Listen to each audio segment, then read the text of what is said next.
नमस्कार दोस्तों, आप सभी का स्वागत है आपके YouTube चैनल मैथ मंत्र स्टडी में। दोस्तों, मैं हूं राहुल सिंह। आज हम लोग लाभ हानि पढ़ने वाले हैं। जैसे ये एसएससी जीडी द्वारा 2023 में ये पूछा गया प्रश्न है। इसमें कह रहा है कि कोई व्यक्ति 34 रुपए में 8 सेव खरीदता है और 57 रुपए में 12 की दर से बेच देता है। इसका अर्थ है कि 57 रुपए में 12 को सेव बेच रहा है, तो 42 रुपए लाभ कमाने के लिए उसे कितना सेव बेचना पड़ेगा। देखिए, खरीद रहा है 34 रुपए में 8, 34 रुपए में 8 सेव खरीद रहा है और बेच रहा है 57 रुपए में 12 सेव बेच रहा है।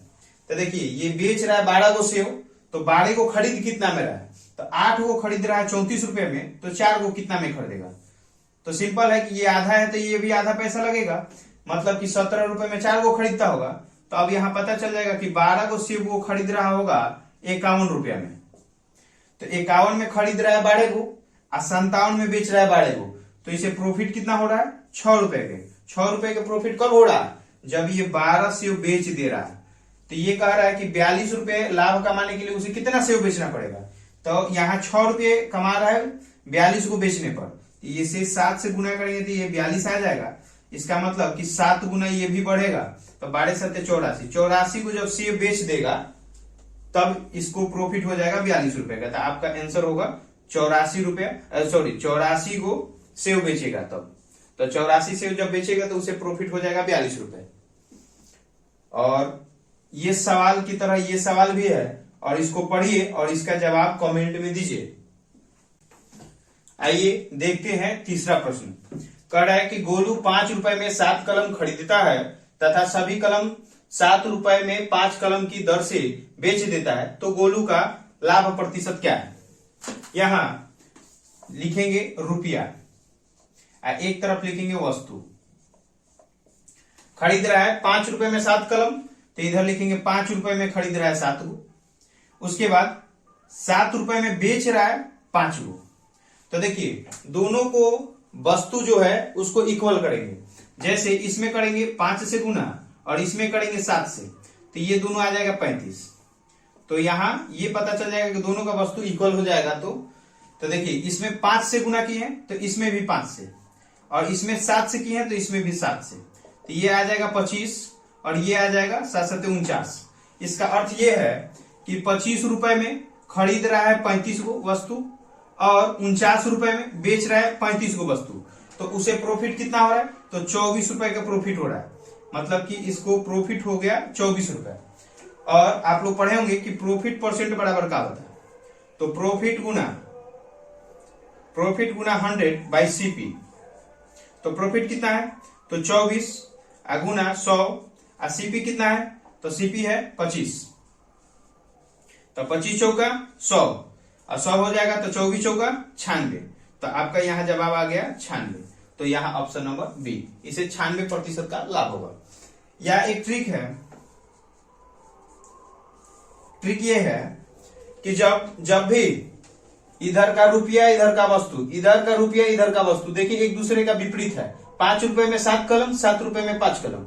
जब भी इस टाइप के प्रश्न आएंगे, जैसे इसमें कह रहा है कि 4 रुपए में 6 पेंसिल और 6 रुपए में 4 पेंसिल, तो दोनों जब एक दूसरे का ऐसे प्रश्न जब भी परीक्षा में दिखिएगा तो क्या करेंगे, एक तरफ रुपया लिखेंगे और एक तरफ वस्तु लिख देंगे। और क्या करेंगे, यहां इसका सीपी खरीदने वाला यहां लिखेंगे। खरीदने वाला क्या है, तो 5 रुपए में खरीद रहा है कई को, 7 को। और एसपी मतलब कि बेच कितना में रहा है, तो बेच रहा है 7 रुपए में कितना, 5। तो करना यह है कि देखिए, पहले वाला का रुपया और दूसरे वाला का वस्तु जब गुना करेंगे तो आपका सीपी निकल जाएगा। तो सीपी आपका निकल गया होगा 25, और दूसरे वाला मतलब कि सेलिंग प्राइस का रुपया और इसका वस्तु तिरछा तिरछी जब गुना कर देंगे तो 7 7 49, तो एसपी निकल जाएगा। देखिए यहाँ एसपी है, एसपी लिख लेंगे 7 7 49।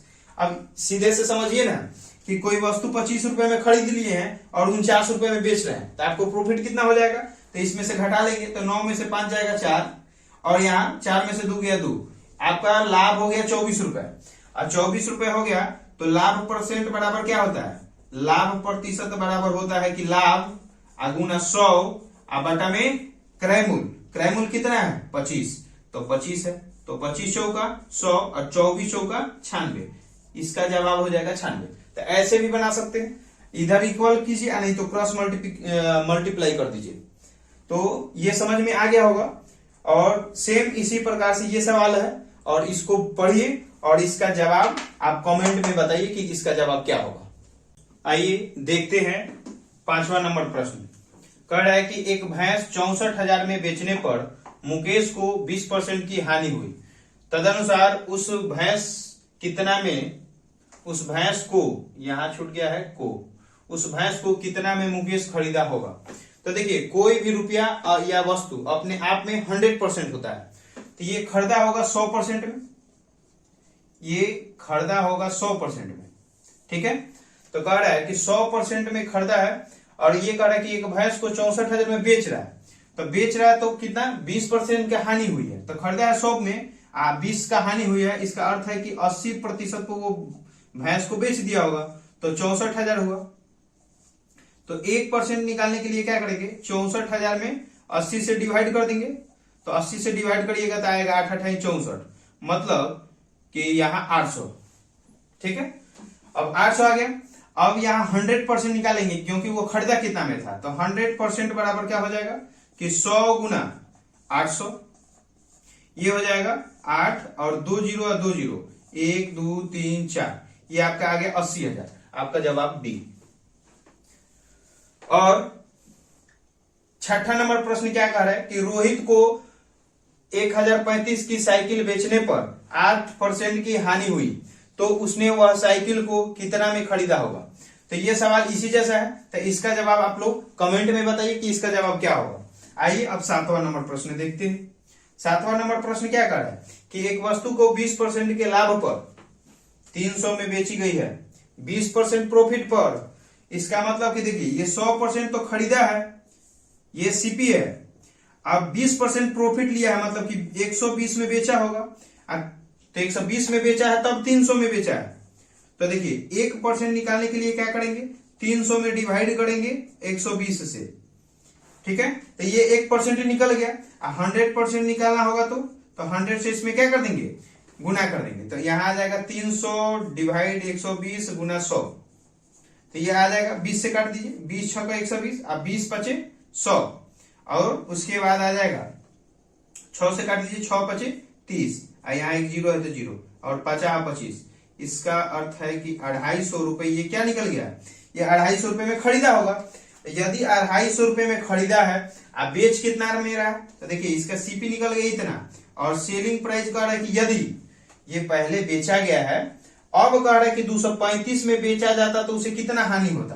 तो देखिए 235 में बेचता तो उसे खरीदा था 250 में, अब बेच रहा है 235 में, तो 15 रुपए के क्या होगा, हानि होगा, मतलब कि लॉस हो जाएगा उसको 15 रुपए। तो पूछ रहा है कि लॉस परसेंट क्या होगा, तो लॉस परसेंट बराबर होता है कि लॉस गुना 100 बाई सीपी।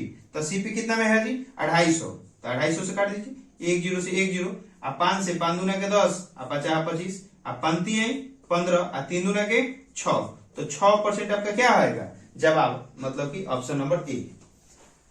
और उम्मीद है कि आप लोगों की ये बातें सारी समझ में आ गई होगी, और अगर अच्छा लगे मेरा वीडियो तो अपने दोस्तों में शेयर करिए और लाइक कीजिए, और चैनल पे नए हैं तो सब्सक्राइब कीजिए। जाते जाते बोलेंगे जय हिंद।